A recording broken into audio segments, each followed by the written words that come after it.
Welcome back to Power Lunch. The Aspen Institute's annual Economic Strategy Group meeting is underway, where leaders in business and public policy are gathering to promote solutions to the economic challenges in the country. Our Andrew Ross Sorkin has been reporting from there all day and joins us now with a special guest. Andrew. Good morning to you, or I should say really good afternoon. Joining me right here in Aspen is Bank of America's CEO, Brian Moynihan. And I originally planned to talk to you about the economy, and I still do.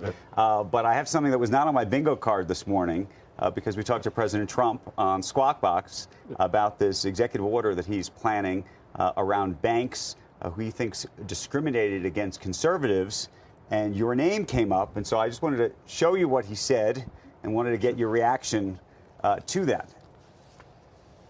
What happens is I call up Bank of America routinely because when I was president, this was after I got out, by the way, I call up Bank of America routinely, and I speak to him, and I speak to a couple of people, and they have zero interest. Brian was kissing my ass when I was president, and when I called him after I was president to deposit $1 billion plus and a lot of other things, more importantly to open accounts, and he said, we can't do it. No, we can't do it.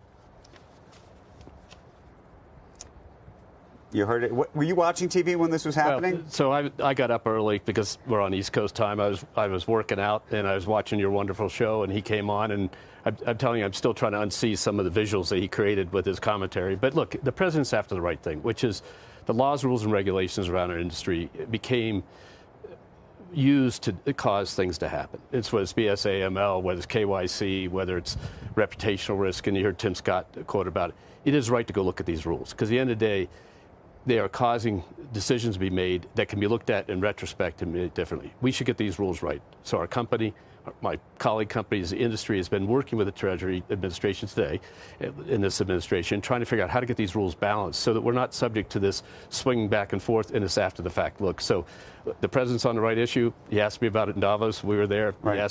He talked about it this morning, and I welcome getting this fixed. At the end of the day, we bank 70 million consumers, more small business than anybody else, 12 million small business, more middle market companies than anybody else. We bank everybody. But the reality is we want to make sure that the rules and regulations don't cause decisions to be made that then are looked at in the aftermath and dealt differently. Do you worry, though, at all about either your firm or other banks a form of sort of retribution? I mean, one of the things we did see was in the context of, for example, the law firms. Yeah.